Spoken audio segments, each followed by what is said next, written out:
Non, bouge pas. Je t'en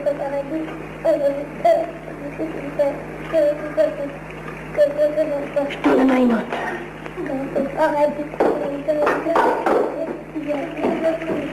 Cléto, une belle. Il en faudra d'autres. C'est pas ça qui manque, Cléto. Des chats, des hérissons, des lézards, des chevaux, des vaches, des serpents-sonnettes, des lions, des tigres, des gens.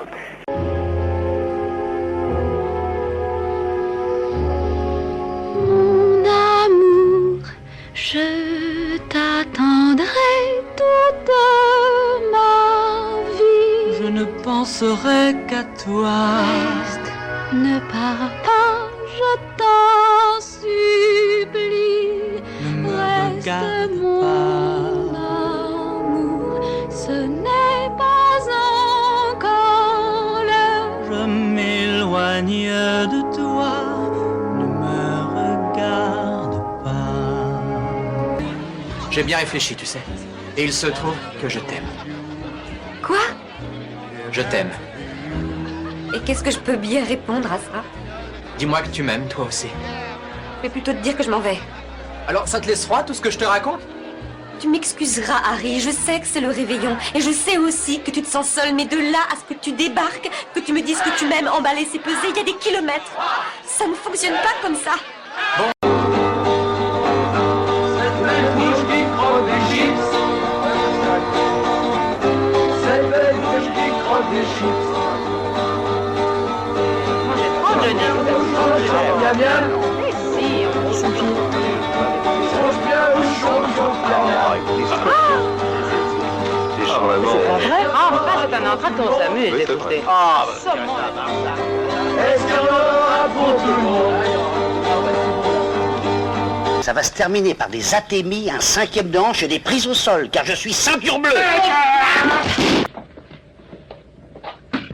Toi, Raoul Wolfoni, on peut dire que tu en es un. En quoi? Un vrai chef.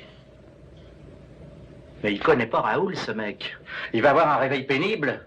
J'ai voulu être diplomate à cause de vous tous, éviter que le sang coule, mais maintenant c'est fini. Je vais le travailler en férocité, faire marcher à coups de latte. À ma pogne, je veux le voir.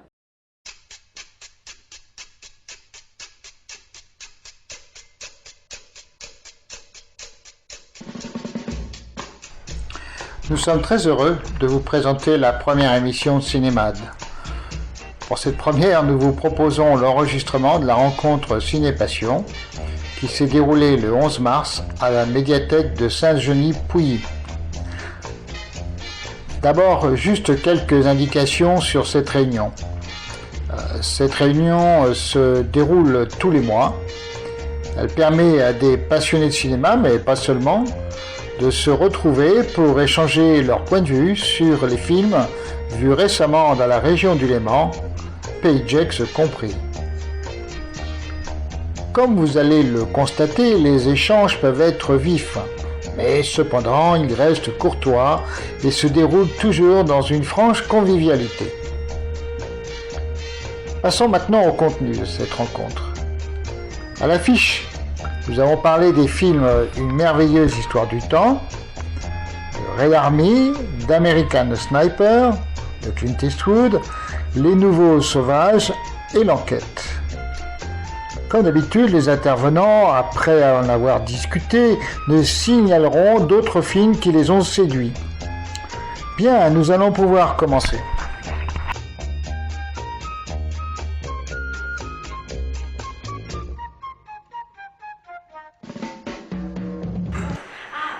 Une merveilleuse histoire du temps, qui l'a vu?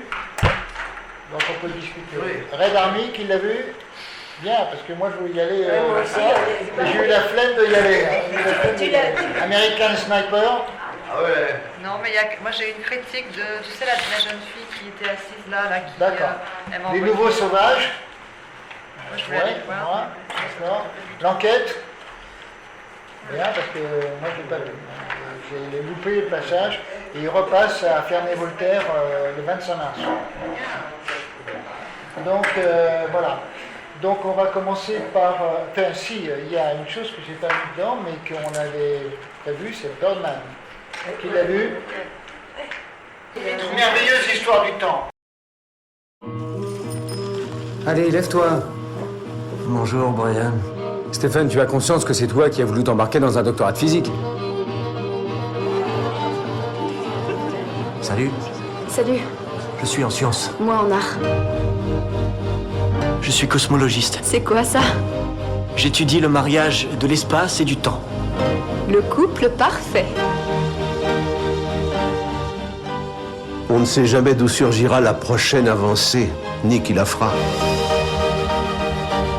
Et si j'inversais le temps pour savoir ce qui a pu se passer au commencement? Remonter le temps. Remonter le temps. Continue, J'ignore comment. pour l'instant. Continue de remonter. Jusqu'où?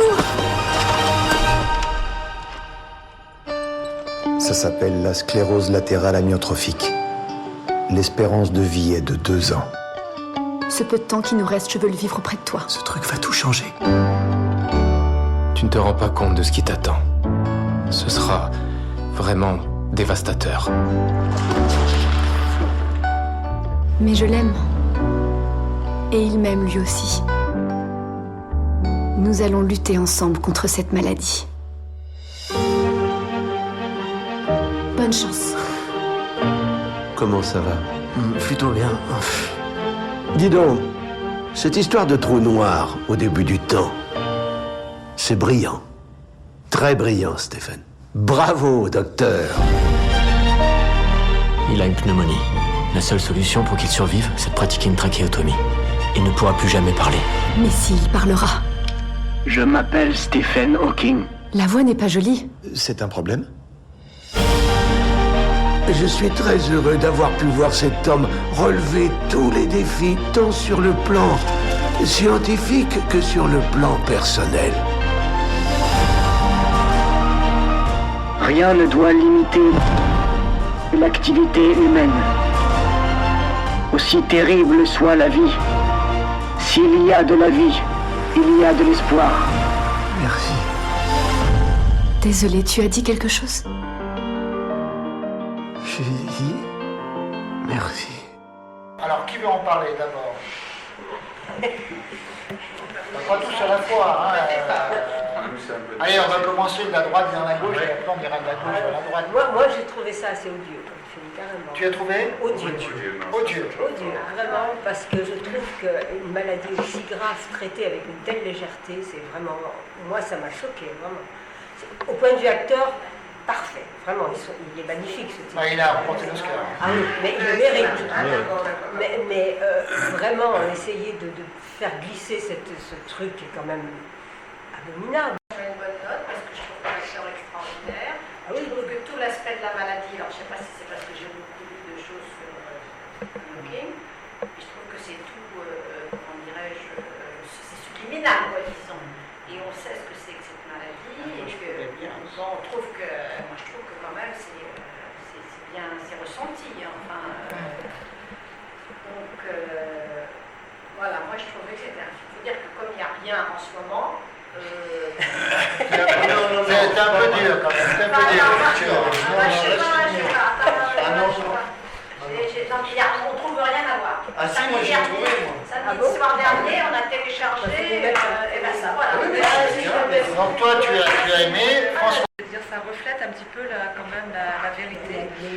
Par contre, ce qui était étonnant, donc je voulais vous dire, parce que je trouvais c'était un petit clin d'œil, c'est que dans le film, on dit qu'il va à Bordeaux, et que c'est là qu'il contracte la pneumonie. Et apparemment, d'après Wikipédia, alors maintenant lequel est vrai, et ben ça serait au CERN. C'est quand il est venu visiter le CERN et que. Ça m'étonne pas, ça. C'était drôle parce que. tout à fait, et que finalement, là, ça s'arrête donc avec l'histoire il va se remarier en fait. Il s'est remarié avec cette autre femme qui était venue le soigner. Et ensuite, il a vécu. Ils ont été mariés jusqu'en 2006. En 2006, ils ont divorcé. Et puis, il s'est rapproché de nouveau de son ex-femme et de ses enfants et petits-enfants. Et Et voilà. Et puis du coup, elle a écrit, elle a recréé un autre livre avec une fin un petit peu plus, je dirais, voilà, optimiste, parce que bon, est-ce que c'est tiré d'un livre? Oui, c'est tiré du livre qu'a écrit sa femme. Qu'a écrit sa femme. Oui, c'est marqué à la fin du film, c'est marqué voilà, que c'est adapté du livre que sa femme a écrit.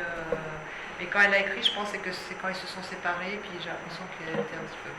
Mais du coup, normalement, ça devrait être assez vrai. Tout ça, j'étais un peu étonnée de l'histoire de l'eau. vrai. On montre ce qu'on veut. C'est un film. Et là, c'est tellement une adaptation. épuré la vision de... Mais je dois dire quoi que... Je suis pas du tout d'accord avec toi. Ouais, pas du tout. Parce qu'il souffre énormément. Mais si. Il souffre, mais il n'y a pas toutes les contraintes, matérielles. On a un personnage comme ça en faisant abstraction de sa maladie. Ça, c'est pas possible. On n'en fait pas abstraction. Moi, je l'ai trouvé, alors je tout de suite, je l'ai trouvé formidable. Voilà. C'est mon avis. Chacun son avis. Là, vous êtes resté bloqué par le fait que c'était la maladie. Ça m'a fait penser à My Left Foot, tu sais.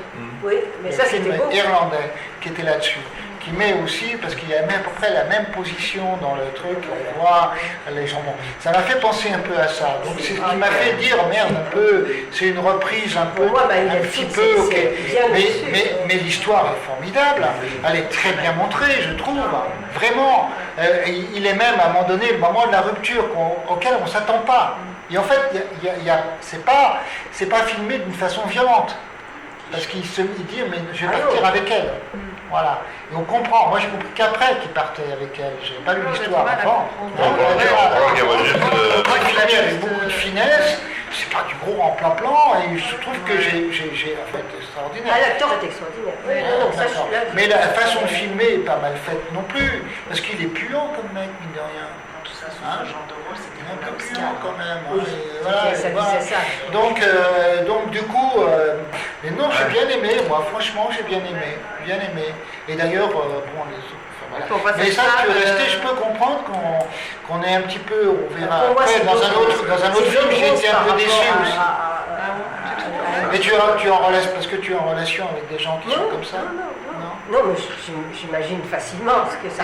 Mais ce que j'ai bien aimé dans ce film-là, vous avez dit, c'est la merveilleuse histoire du temps, mais il y a aussi un temps qui joue. Le temps joue pour lui, joue dans ce film, parce qu'en fait, on lui a prédit une mort précoce. Il veut trouver le plus vite possible les solutions, etc. Il hésite, etc. Et donc, du coup, le temps joue à double sens, c'est-à-dire que c'est le sujet de sa thèse, mais c'est aussi le sujet de sa vie. Parce qu'il faut le temps, finalement, après, il meurt, il n'est pas mort. Non. Il m'a semblé qu'il est venu faire une conférence il n'y a pas longtemps au CERN. Il y a 5 ans. Oui, il y a 5 ans. Donc voilà, une merveilleuse histoire du temps. Donc, il a 72 ans, juste pour vous dire. Il a 72 ans et j'ai lu qu'il était de plus en plus souvent hospitalisé quand même. C'était quand même... Mais c'est vrai que c'est dur. C'est vrai que la maladie est dure. Mais on ne se sent pas très bien. On est plus préoccupé par sa recherche de thèse et par des choses assez pointues d'ailleurs. Donc je n'ai pas toujours tout compris, entre nous soit dit. Mais voilà. Deuxième film, Red Army. In the traditional motion picture story, the villains are usually defeated. The ending is a happy one. I can make no such promise for the picture you're about to watch. I was born in Soviet Union. It was pretty rough. No running water, no toilets. You know, we got the fish only one day a week. It was Thursday. But I was a happy kid. Yeah, I play game. I play hockey. Hockey was the most popular sport in the Soviet Union. From childhood, they picked out the best of the best of the best. It was politics, really. The game for them wasn't just the game. It was also propaganda. Cold War passions are running very, very hot. Soviet military forces have invaded Afghanistan. Sport were, in a way, a kind of warfare. You practice 4 times a day. Players had to live isolated 11 months of the year. They never get out of that camp. Andrei Amotov's father was going to die. Came and said, "Can you let me see my father?" I said, "No, you have to get ready for the next game." The KGB guys were always there. Перерастание одного ухода, тенденцию. He was screaming, yelling. You tried to play for our enemies. I send you to Siberia, you never get out. Why are you suffering so much? Why you play for the guy who doesn't respect us as a human being? people running this country, they were created by the Soviet system. Much of the problems are still anchored in that past. The individual had no say. My childhood dream come true. I cannot run away from my country. What if we offer you $1 million cash? Then would you come and play in the NHL? Film Red Army. Alors vas-y, ma grande. Alors, excellent documentaire sur l'équipe de hockey de l'Union soviétique. Axé sur le parcours de son joueur vedette en fait, Vyacheslav Fetisov, que tout le monde surnomme Slava. Et puis ce qui est super, c'est que en fait l'histoire de leur équipe se mêle à la grande histoire de la Russie et de l'apologie des valeurs communistes face à l'ennemi capitaliste que sont les États-Unis. Hein. On est en plein dans la guerre froide. C'est en quelle année? Alors le film, l'histoire commence dans les années 70 parce qu'il est né, Fetisov, il est né en 56 ou en 58 et ça va jusqu'à la chute jusqu'à aujourd'hui en 2014, on voit son parcours jusqu'à aujourd'hui parce qu'il est devenu ministre des Sports de Vladimir Poutine. Ah.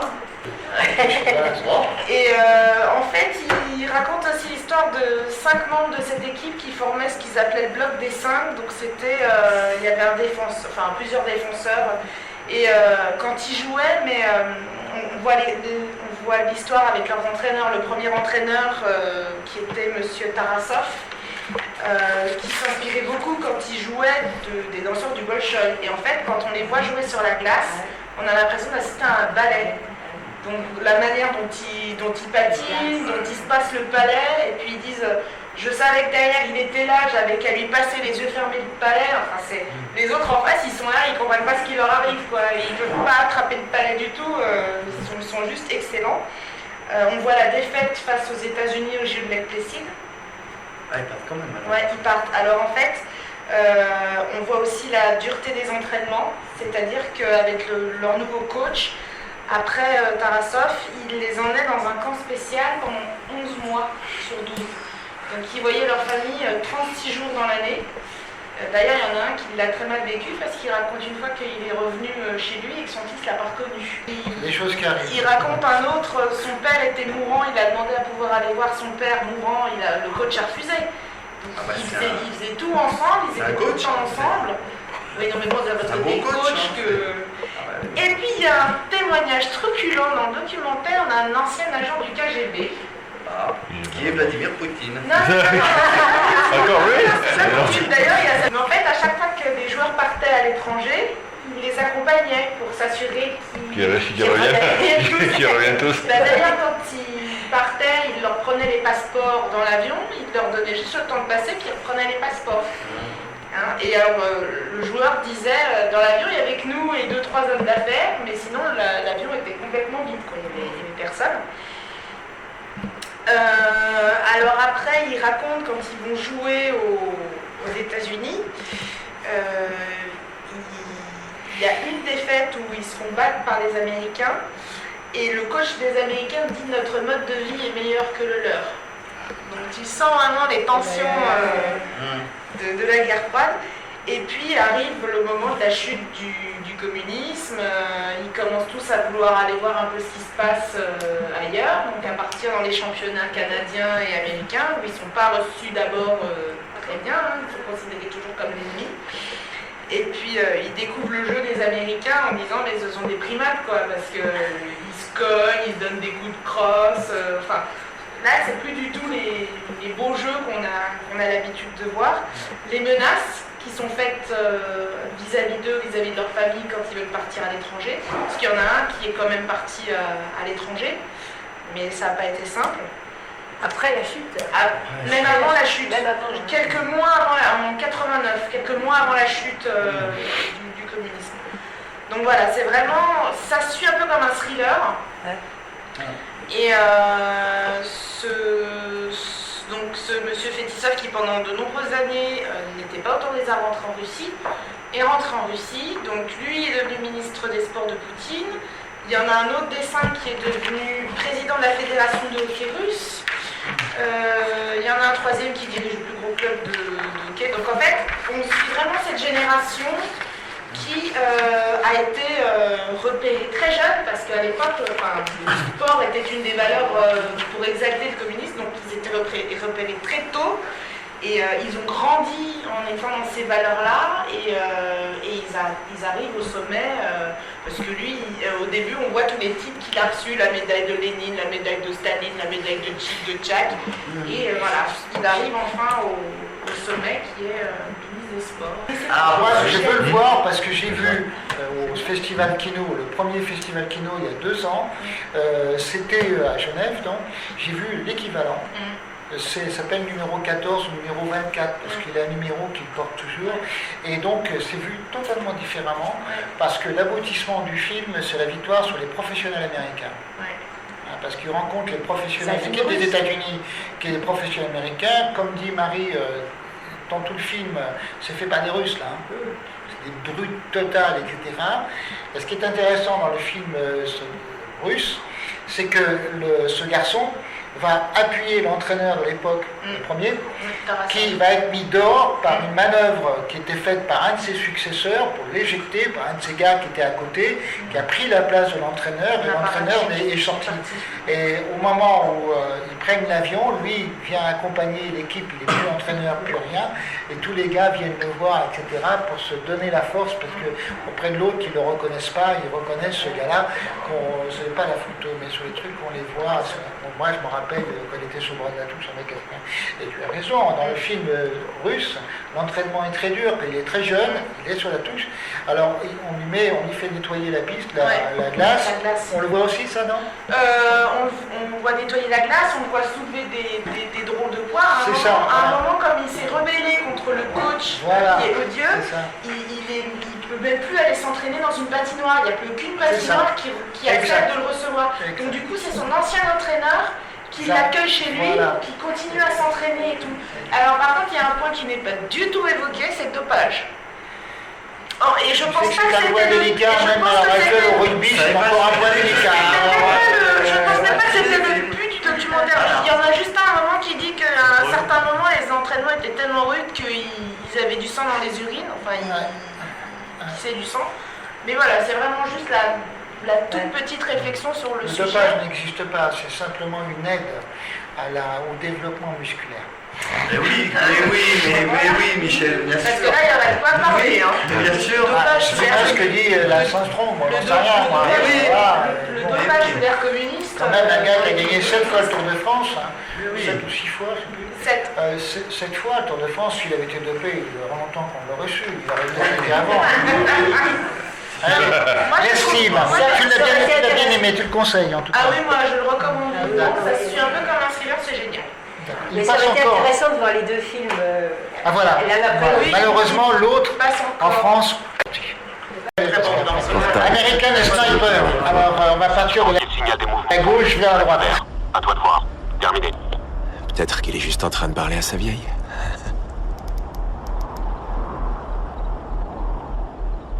Il est descendu.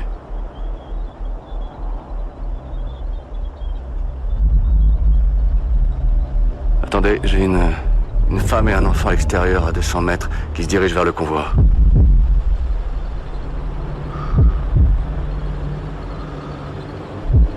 Ses bras ne se balancent pas et elle porte quelque chose.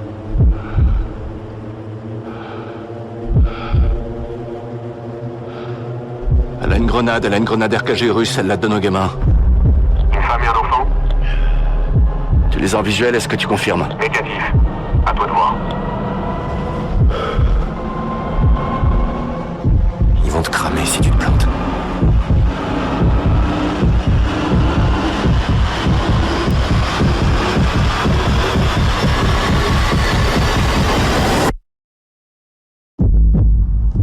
Moi on ne l'a pas vu. Ça n'a pas suivi. Mais j'ai le commentaire de... résume parce que c'est un page. Non mais je vais quand même le lire parce que je peux pas résumer. Sans réel intérêt. Sentiment gênant de voir un film exclusivement destiné aux patriotes américains, à une Amérique en quête constante de héros. Clint Eastwood fait sien le titre de l'autobiographie de Chris Kyle, gratte l'image idéalisée du sniper, mais en égratigne à peine le vernis. Son personnage manque de substance, il est tout bonnement ennuyeux. Le point de vue du réalisateur est englouti par l'empathie. Pourquoi Eastwood reste-t-il plus qu'évasif sur les circonstances de la mort de ce héros so américain? Très bien, ouais, Une réalité trop embarrassante, interrogation. La proximité du procès de son assassin Eddie Ray Hood, ancien marine souffrant de troubles de stress post-traumatique, interrogation. Film frileux, un peu couillu, lorsqu'on se pose la question de la responsabilité de la politique gouvernementale des États-Unis. Heureusement, à défaut d'analyse critique, Clint nous aura bien amusé avec son bébé en silicone et un Bradley Cooper bouffi, menton saucissonné par une sangle, visage prêt à exploser sous le casque. S'il voulait casser l'image sexy de M. Cooper, il ne pouvait pas mieux s'y prendre, ça m'a tiré des larmes de rire. Ce commentaire rédigé par une femme, donc est un peu primaire. Comment dire, ce commentaire rédigé par une femme est navrant. Je me permets de dire ça parce que pour dire en gros, ce film est un véritable chef-d'œuvre, qui est un film viril dans tous les sens du terme, et une époque justement où l'on remet en cause la virilité pour plein de raisons.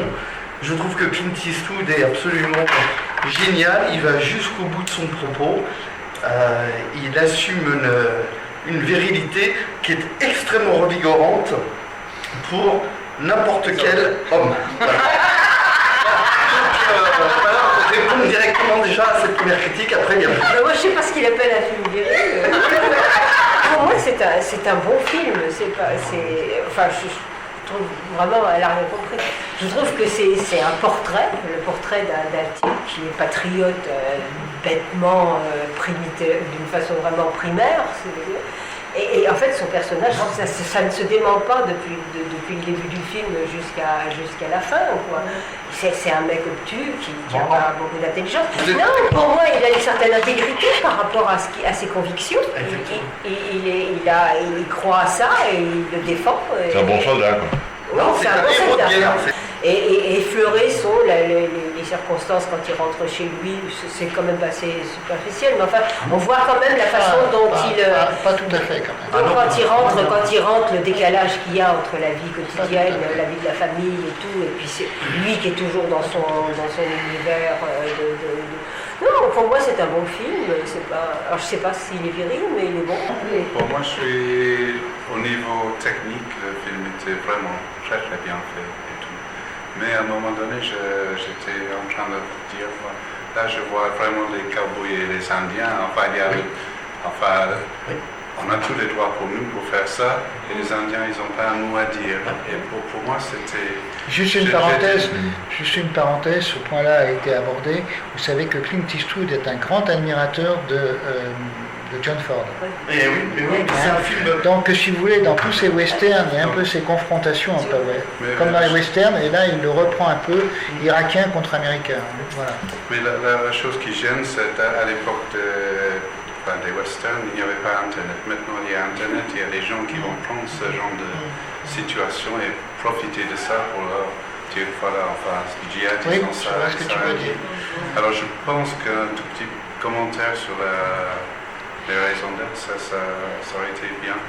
Et comme atmosphère, pour vraiment atmosphère sur place, j'ai trouvé c'était quoi, les démineurs, c'était beaucoup plus fort que ça.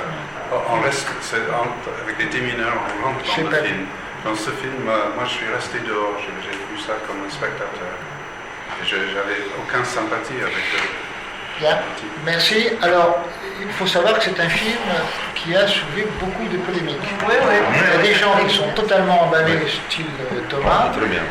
Et style aussi des gens parce que je l'ai écouté au Masque et la Plume, il a eu un énorme succès dans le Middle West américain, Arizona, etc. Ceci étant dit, il y en a qui l'ont détesté aussi, parce qu'on a dit c'est prôner l'intervention américaine, etc. Une de malade. Moi je suis entre les deux. Et il se trouve que j'ai fait une guerre. Et en Irak. Là où c'est très bien filmé, je te crois, au cinéma un peu. la façon dont c'est très bien filmé, de façon très réaliste, parce que j'étais confronté à cette période, pas dans ces conditions-là, question climatique. La tempête de sable, c'est remarquablement bien filmé, c'est exactement ça. Vous ne voyez rien, vous avez une visibilité qui va à 3 mètres. Et là, on voit, ils courent, etc. Ils ne savent pas ce qui passe, ça tire dans tous les sens. Nous, ça ne tirait pas. On était au calme, mais la tempête de sable était là. Donc ça, c'est très bien fait. Ceci étant dit, j'étais quand même un peu déçu par ce film, pour 2 raisons. La première, c'est que l'histoire du sniper, ça m'a quand même pensé beaucoup à Stalingrad. Hein, vous avez 2 snipers face à face.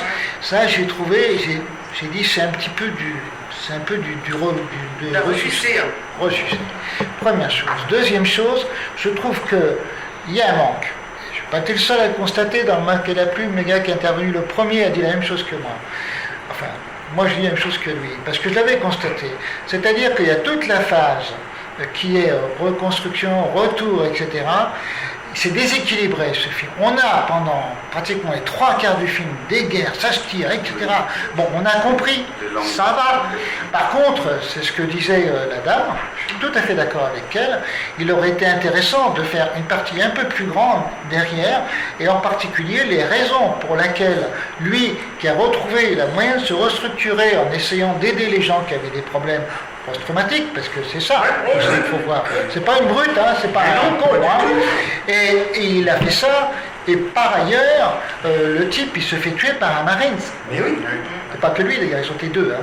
Il en a tué 2. Hein. Ouais. Quand il fait l'entraînement au tir, ils vont lui et un autre, le Marines, qui avait fait la même démarche, et il a tué les 2. Le Marines, le gars, le jeune, a tué les 2. Et ça aurait été intéressant de voir pourquoi d'un côté ça marche, on se reconstruit, d'un autre côté, on ne se reconstruit pas. Et pourquoi on ne se reconstruit pas? Ça, c'est loupé, il ne l'a pas fait, mais je pense que ce n'est pas de sa faute. Parce qu'au moment où le film a été tourné et qu'il est sorti, on était en plein procès. Donc on ne peut pas passer un film en portant un jugement ou en menant des choses qui auraient pu influencer. Je pense que c'est pour ça qu'il n'a pas pu le faire. C'est ce que dit madame d'ailleurs, elle a raison là-dessus. Donc si tu veux, ça c'est voilà c'est le bémol, mais je trouve que c'est un bon film. Pour moi, c'est pas un grand, je m'excuse, mais pour moi c'est pas un chef-d'œuvre. Comment dirais, Clint Eastwood avait beaucoup plus ému, beaucoup plus remué dans $1 Million de Baby que là, parce que là, bon, ok, bien, mais bon, heureusement. Par contre, ce qui est très bien vu, l'image qui est très bien vue, qu'on ne voit pas après. Je ne sais pas si vous vous souvenez, à un moment donné, il rentre, on ne se rend pas compte tout de suite, c'est après. Sa femme l'appelle. Il lui dit, mais t'es où? Je suis dans un bar. C'est magnifique. Ça, c'est la scène qui est géniale aussi, c'est quand elle l'appelle et elle sort de l'hôpital, elle dit t'es où? Et elle entend des coups de feu. Ouais, ça c'est un peu génial. Ça c'est génial. Là, j'ai trouvé que c'était un peu trop. J'ai trouvé beaucoup plus fort. Mais non, d'abord ça se fait pas. Attends, arrête. Ça se fait pas quoi? Bah écoute, quand t'es en guerre, excuse-moi, je suis allé, quand t'es en guerre, tu téléphones quand t'es au calme. Hein. Tu téléphones pas quand t'as les mecs qui sont à droite, à gauche. Ça c'est des conneries. Hein. Alors là, non, excuse-moi. Tu vois, j'étais pas en train de faire, moi. On est parti sur le terrain. J'ai pas téléphoné à ma femme, tiens, ça y est, on y va, alors on est parti. Il y a des mecs qui en train de cramer dans le Michel, il est sniper, il est en haut il a un statut très particulier, il est sniper, ils te font comprendre qu'il attend pendant des heures et des heures et des heures, qu'il est considéré comme une véritable star au sein de l'armée, il peut faire ce qu'il veut, ça c'est bien expliqué dans le film, donc objectivement c'est cohérent, et je trouve que cinématographiquement c'est une idée géniale pour te faire comprendre ce que c'est que la guerre, quoi. Avec une séquence. Mais non, le fait qu'il ne rentre pas, qu'il est au bistrot parce qu'il n'est pas rentré, tu comprends beaucoup mieux ce que c'est la guerre. Que l'autre qui est là. Attends, moi le mec, le sniper, toute vedette qu'il est, tout héros qu'il est, je suis désolé, tout héros qu'il est, moi le mec, je le vois téléphoner à sa femme pendant qu'il fait sa mission, il prend des pots d'arrêt, hein, terminé. Hein. Mais ça c'est clair. Hein. Oui, mais Michel, le film te fait comprendre qu'il est considéré lui-même au sein de l'armée comme une vedette de cinéma. Tout le monde lui dit t'es une vedette, t'es une star. Oui, mais c'est ça qui est génial dans le film, c'est qu'il te fait comprendre aussi comment la société américaine produit elle-même ses légendes, ses stars, et il est là-dedans. Et c'est pour ça qu'il appelle comme ça, parce que c'est une star, c'est une vedette. Et il fait ce qu'il veut, il appelle son... Non, mais c'est ça qui... D'abord, oui, d'accord, j'ai bien compris l'intention que tu veux nous montrer. Mais ceci dit, quand tu es sur le terrain, je te dis que tu as autre chose à foutre qu'à téléphoner avec sa femme. Mais on est au cinéma, Michel. On est avec un cow-boy au cinéma. C'est un cow-boy. C'est Clint Eastwood. C'est le seigneur de la guerre. Qui peut-être super aussi. Où là, il est au deuxième degré d'ailleurs, il le vit vraiment, mais on le sait, mais il y a des choses beaucoup plus fortes que là. Moi là, je trouve que c'est la jonglée avec les effets spéciaux, etc. Excuse-moi. Pour moi, c'est un chef-d'œuvre parce que c'est un autoportrait, c'est tout, et Clint Eastwood en même temps, il fait tout un retour en arrière sur son cinéma, le cinéma du cowboy, le rapport avec la femme, mais c'est énorme dans le film. La scène finale est, la scène finale est magistrale. Quand même, ce type au départ, c'est un type, c'est quand même extraordinaire. Tu dis qu'il n'y a pas d'humour, mais c'est quand même un type. Il t'explique au départ qu'il ne sait pas tirer son coup. Sa femme le quitte, elle dit t'es un mauvais coup. Alors que c'est un cow-boy qui monte sur des chevaux, etc. Elle lui dit t'es un coup minable. Contre-exemple, ce que tu viens de dire, c'est dans la route de Madison, il n'est pas du tout viril. Ah, il est beau. Mais non. Je sais pas ce que tu veux pas faire. Romantique. Je termine sur la virilité. Après, je m'arrête. Mais j'estime que ce film, je le qualifie de viril parce que c'est un film qui a le courage de dire, moi c'est ce que j'ai compris, que maintenant c'est la vision de Clint Eastwood, c'est ce qu'il dit, c'est que les hommes, en fin de compte, pour lui, moi c'est ce que je comprends, ils ne sont bons qu'à une chose, c'est tuer. C'est ce qu'il dit dans le film. C'est pas idiot, ce que tu dis. Il ne dit que ça. Ce type, son problème, c'est qu'il n'est bon qu'à une chose, et Clint Eastwood, il le considère dans ses films, il considère qu'un homme est bon à quoi dans une société, et bon, il finit par, après, c'est tout un débat, mais il dit certains types d'hommes aussi, ils ne peuvent faire qu'une chose, ils n'ont qu'un rôle dans la société, c'est de tuer. Après, il y a les femmes. Alors visiblement, ça lui pose un gros problème, les femmes, parce que bon, elles sont pas forcément d'accord, les femmes. Alors comment il va faire, etc. Et toute la fin du film nous dit, est-ce que la femme l'a aidé ou pas? Voilà, c'est tout le débat. Parce que la femme n'est pas... Bon, bien vu, on a compris que c'est un film à voir. Ah oui, c'est même si on veut être contre ou pas, c'est vraiment un film à voir, ça vaut la peine d'étudier. Troisième chose, les niveaux sauvages. Oui, alors moi je l'ai vu, c'est le seul que j'ai vu. C'est le seul que j'ai vu dans la liste. Alors quand même. En Argentine, film à sketch où sont ressortis tous les travers de la société de façon grotesque, grand guignonesque, bref. Almodovarien. Oui, c'est vrai. On rit beaucoup sous l'enjôle, on est très choqués quelquefois, mais cette satire sans concession qui frise le cauchemar nous rappelle beaucoup de nos travers en tant qu'humains, pour ne pas dire le sauvage qui sommeille en nous. C'est bien ta critique. Oui, non, mais moi, je dirais qu'ils sont un petit peu inégaux, les sketchs. Oui, mais il y en a qui sont vraiment formidables. Oui, effectivement, c'est vraiment Almodovar, c'est vrai. Ouais, c'est Almodovar du début, là.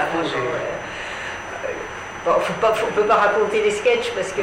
Non, mais simplement dire qu'on est parfois très surpris. Voilà, on est très surpris. Il y en a qui sont un peu... On les voit venir. Il y en a qu'on... La fin du deuxième est drôle.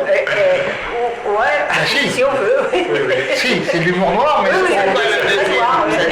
Donc c'est un film à sketch, on a bien compris, avec des choses tout à fait étonnantes. Parce que le mariage juif... Le mariage, il est... C'est l'apothéose. C'est l'apothéose. Mais c'est certaines femmes conseillent de le voir. Certaines femmes qui ont envie de faire ce qu'elle a fait. Puis ça change. C'était vraiment la peine. Je ne sais pas s'il passe encore. Si, je crois qu'il le passe encore. Semble bien. L'Alexer, il le passe encore. Bon, peut-être. L'Alexer, oui. Bon, autre film, L'Enquête, alors.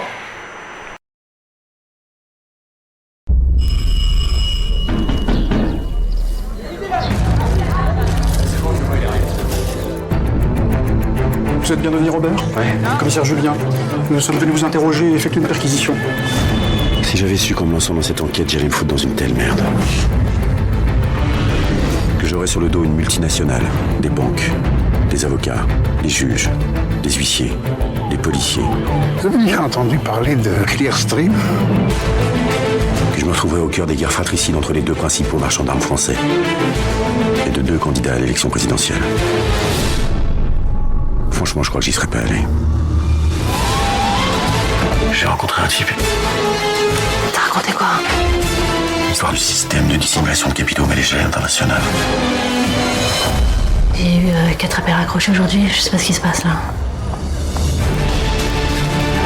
Vous avez quitté Clarkson il y a 10 ans, monsieur.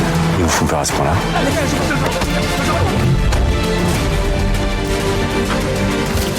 Je viens de lire Le Figaro. Qu'est-ce que c'est que cette histoire de corbeau, là?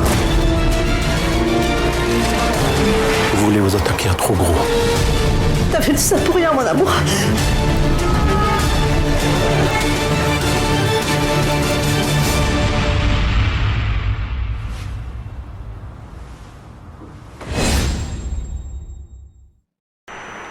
L'enquête, Qui est-ce qui a vu? C'est vous qui avez vu, hein? On est le seul qui a vu. Ou si vous voulez, on le met, comme il passe à Ferney-Voltaire, on remettra ça peut-être à ce moment-là. Hein.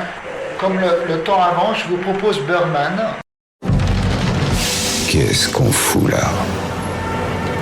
Ça sent le slip. On avait tout.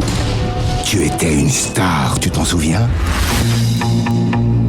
Est-ce que vous ne craignez pas qu'on dise que vous montez cette pièce pour vous débarrasser de cette image de super-héros au rencard qui vous colle à la peau? Pas du tout, c'est même tout le contraire, puisqu'il y a déjà 20 ans, j'ai refusé de participer au tournage de Birdman 4. Birdman 4? Oh! Vous faites de Birdman 4? Sois lucide, papa. Tu sais pourquoi tu fais ça? Parce que t'as trop la trouille d'être comme tout le monde. La trouille de pas compter. Et maintenant, tu vas foutre en l'air ce qui reste de ta carrière. On aurait dû accepter cette émission de télé-réalité. Ta gueule, je sais que j'ai raison. Ta gueule. Tu commences à me faire chier. Ça va? Tu devrais essayer de te reposer. T'as pas compris? C'est toi le vrai super-héros. On va faire notre comeback.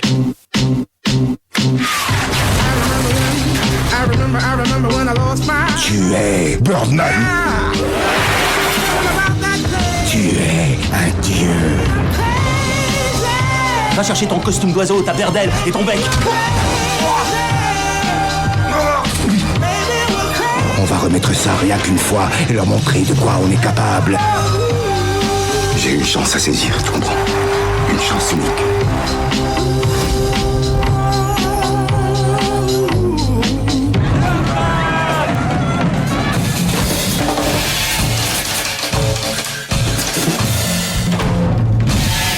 Arrête de sourire comme ça, tu me fais flipper. Ah, oui, pardon.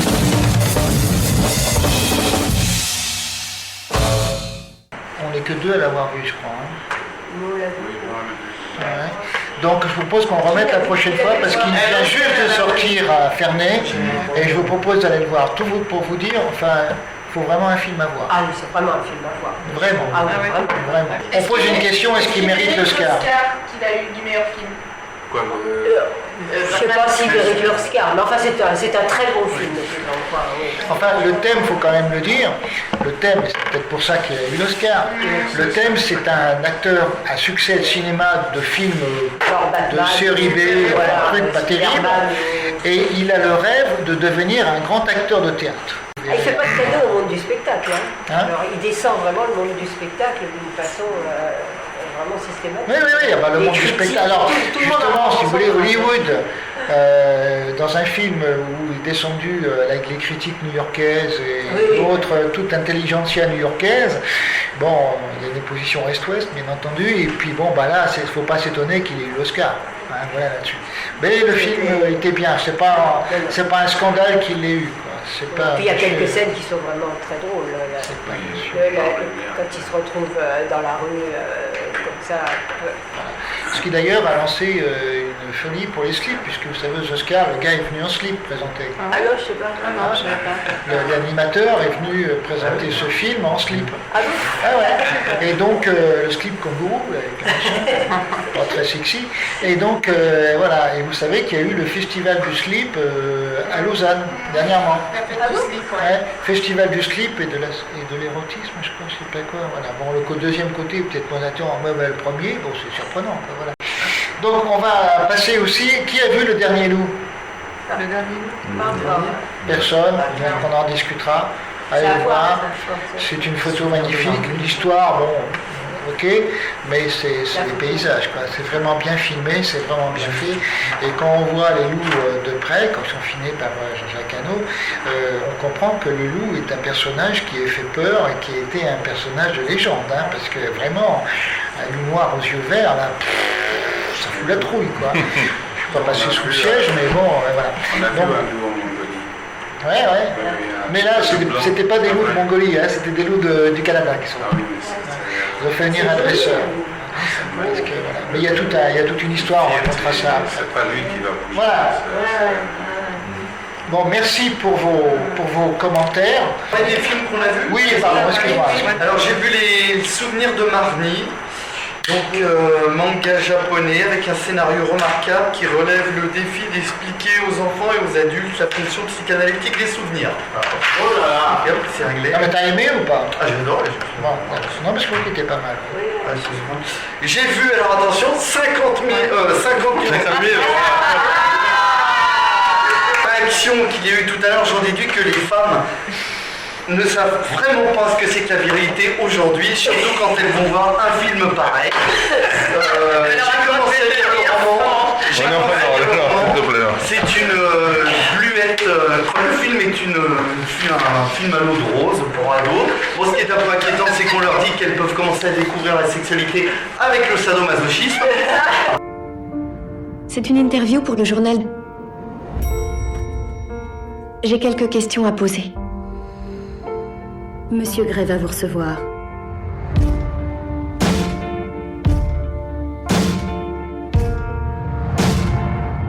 Il est comment? Il est poli, très intense, très brillant,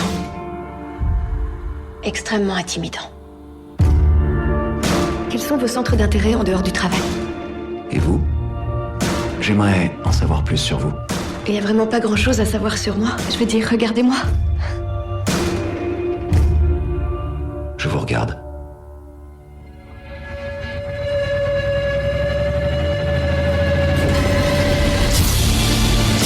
À quoi devez-vous votre succès? Je m'applique à garder le contrôle dans tous les domaines, mademoiselle Steele.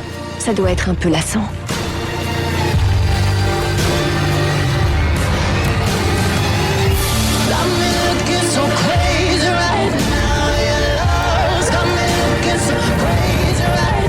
Je suis incapable de vous laisser tranquille. C'est bien. J'ai eu une enfance difficile. Vous devriez m'éviter.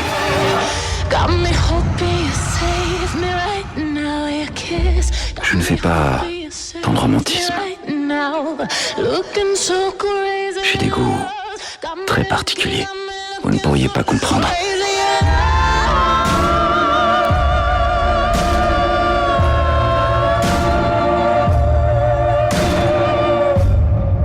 Alors initiez-moi.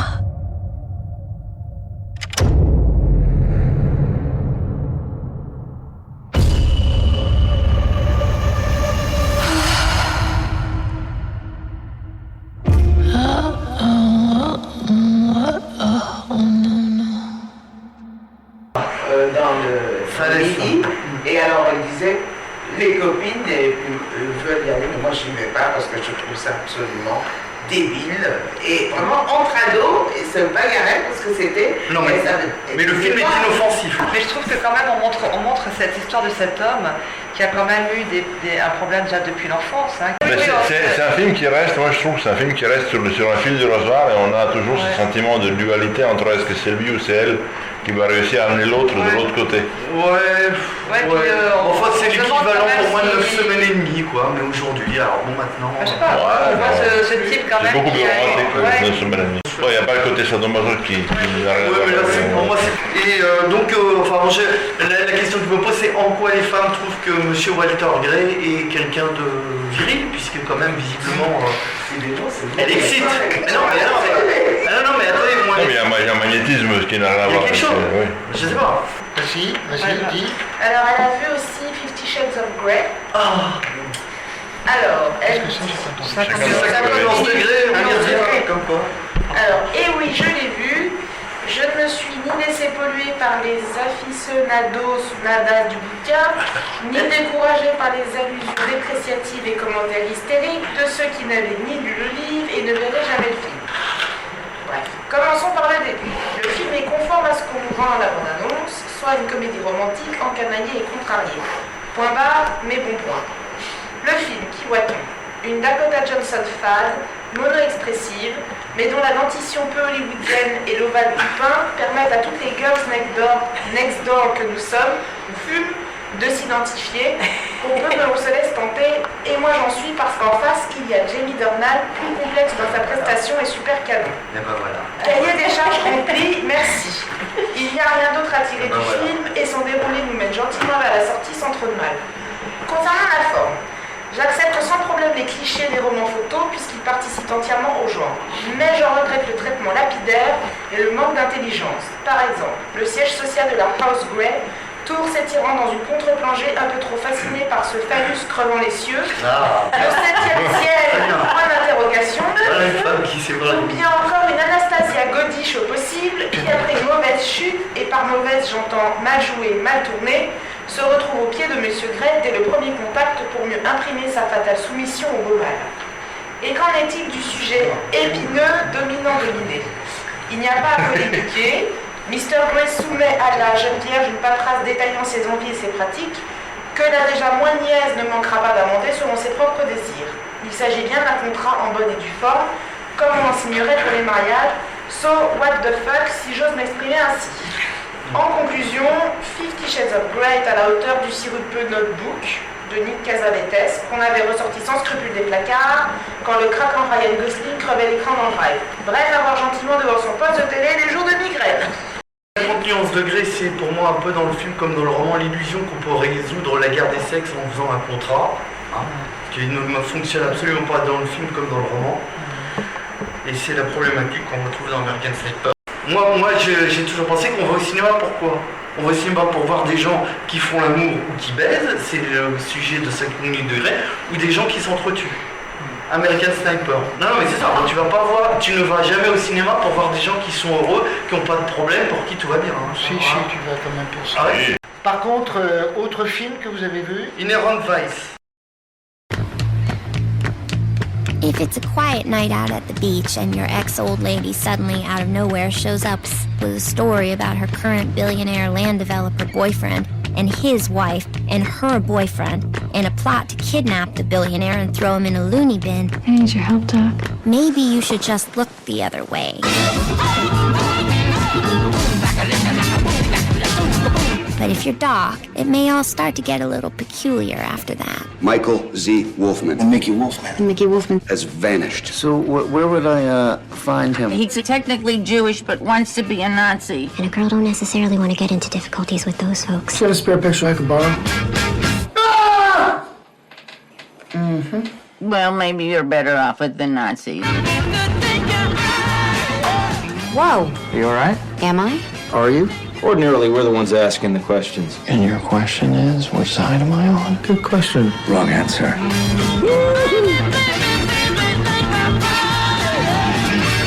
Shoto, Kinichiro, Dozo, Moto Panekeku, Moto Panekeku, Moto Panekeku.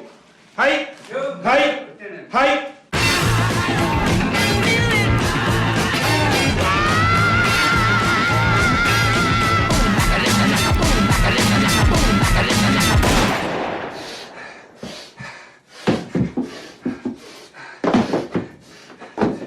Hey, it's you! Don't know much about history. Doc may not be a do-gooder, but he's done good. But I do know that I love you. And I know that if you love me too, what a wonderful world this would be. Good luck, Doc. What a wonderful world this would be.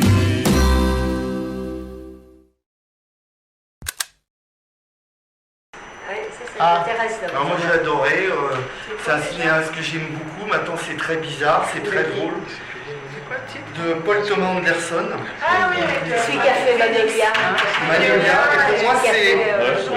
Je trouve que c'est un film très touchant parce qu'en fin de compte, pour parler d'amour, C'est un film qui nous montre, pour résumer, des gens très puissants, très riches, qui finalement ils communiquent tellement qu'ils peuvent que s'autodétruire entre eux, parce qu'ils ont que ça à faire.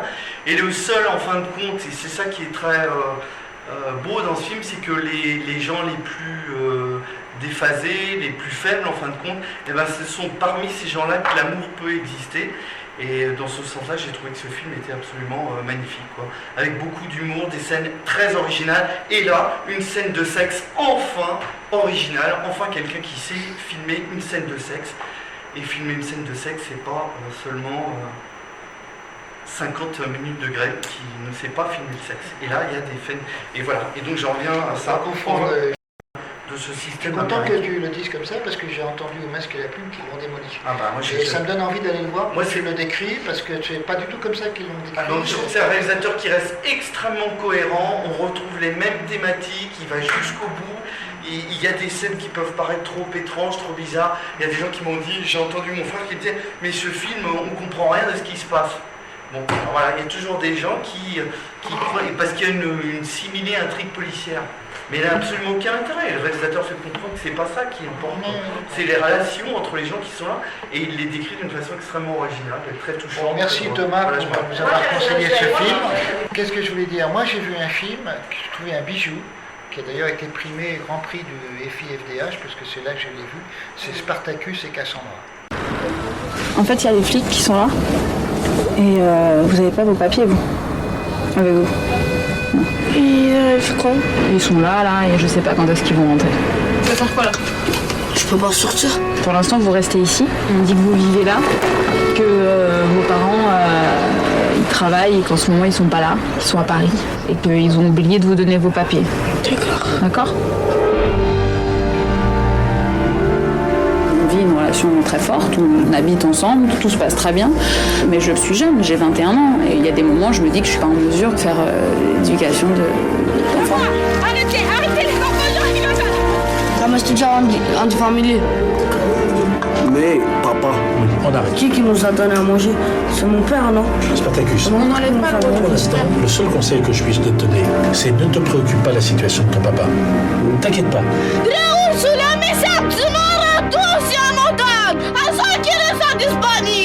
Bravo, pe strada, face cerci, murim de fame, cu mizeria, bravo!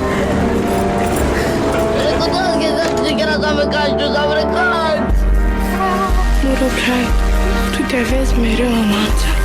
Dic, să ne cădea momentul. Quand j'étais petit, je pensais qu'on était des gens à part. On avait les plus belles maisons de Roumanie.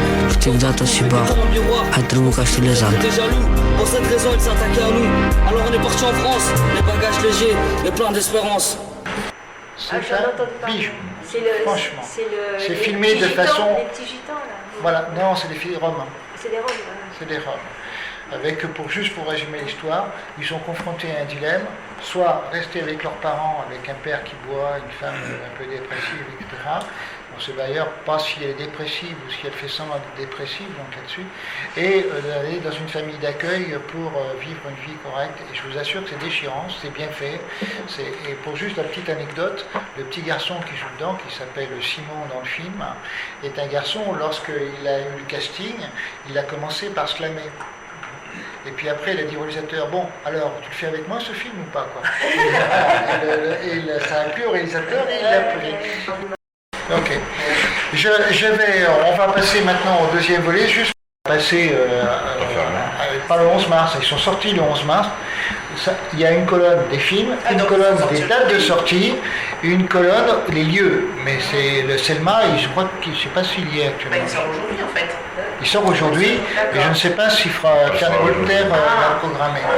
The Voice passera à Ferney-Voltaire. Ça, on a bien aimé. Ah ouais, enfin, je vous rassure tout de suite, Télérama le classe comme film à pas voir. Enfin, bon. Oui, j'ai vu Télérama. Je dirais pas que c'est un beau, mais c'est une histoire de serial killer, mais humoristique. Attendez, on va continuer et après on reviendra. Le dernier coup de marteau qui passe aussi à Genève et à Bellegarde, il va passer, je l'ai vu dans la programmation. Libre, qui passe au festival du film vert, qui donc il passera au moment du festival. Hacker, qui passe à Genève. Ensuite, je continue, je vois bien ici, je peux voilà.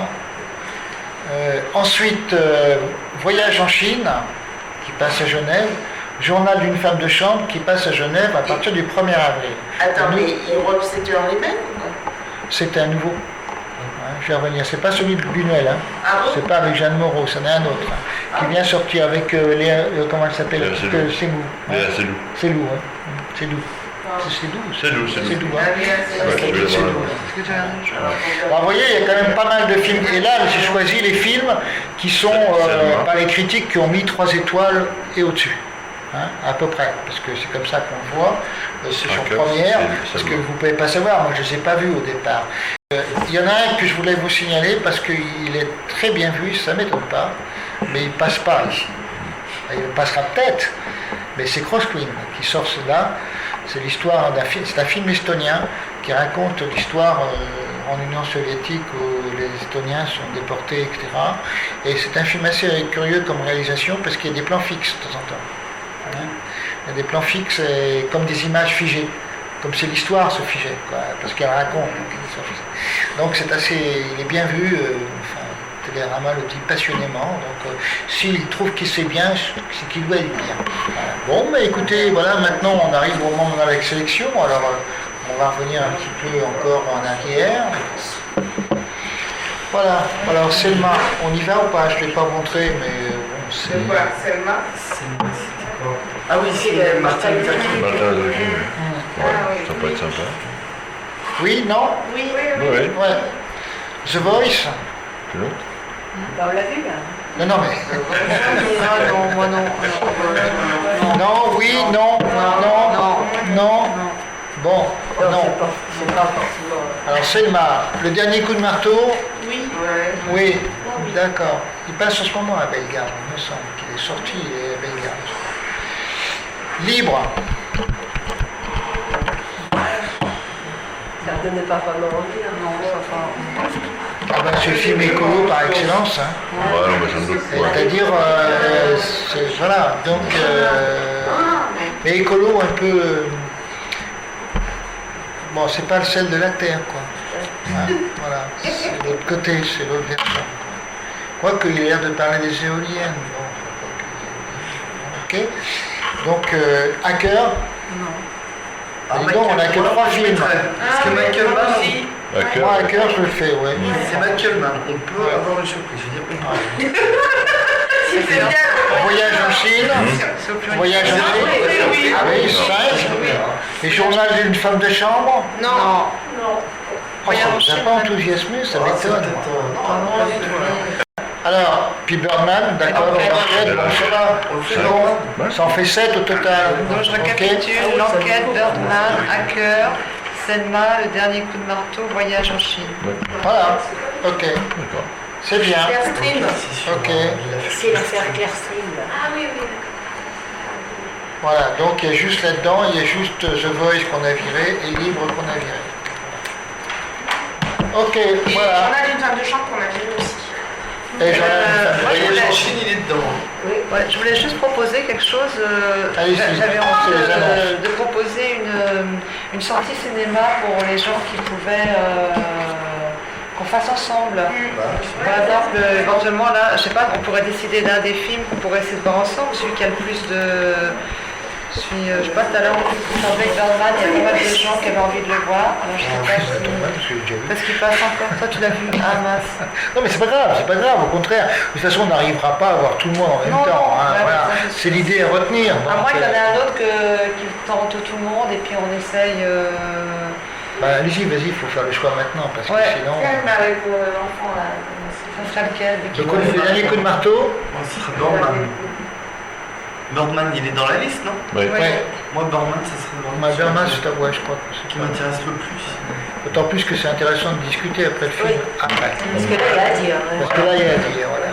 Sur ce qu'on a compris, ce que chacun a compris, y compris l'image de la fin que je ne vous commenterai pas, mais qui est surprenante. l'image de la fin. La dernière image. Surtout. Alors je regarde les sorties à Ferney quand est-ce qu'ils sont et puis je Maintenant. Ah maintenant. Cette semaine. Ok, Je suis allé à Ferney cette semaine là. Ouais, si j'ai internet. Attends, on va ouvrir. Attends, je vais regarder sur mon téléphone si ça Tu peux regarder sur à Ferney sur le ciné, je vais voir. Voilà. C'est ok. Non, ok. Et puis l'autre jour j'ai vu qu'il y a des films qui sont dans le domaine public.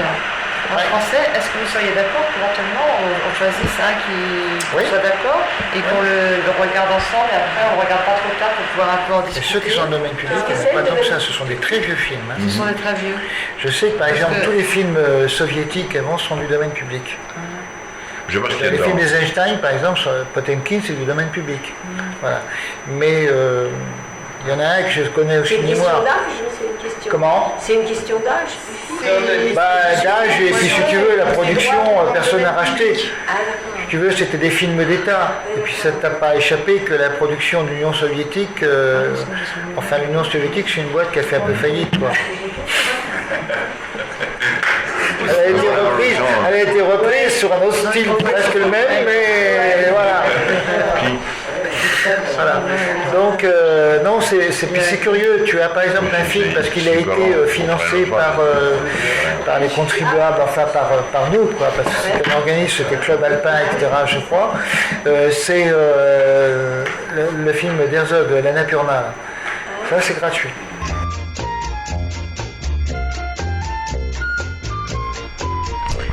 Et c'est ainsi que se termine notre première émission. Il ne me reste plus qu'à vous donner rendez-vous d'abord pour la prochaine rencontre Ciné-Passion le mercredi 15 avril, puis sur Radiomad pour la deuxième émission de Cinémad. Pour plus ample renseignement, il vous suffira d'aller soit sur le site de Plume et Bémol, soit sur le site de Culture et Cinéma, à l'adresse www.cec.fr, tout en minuscule. À bientôt, Michel Frère de Culture et Cinéma.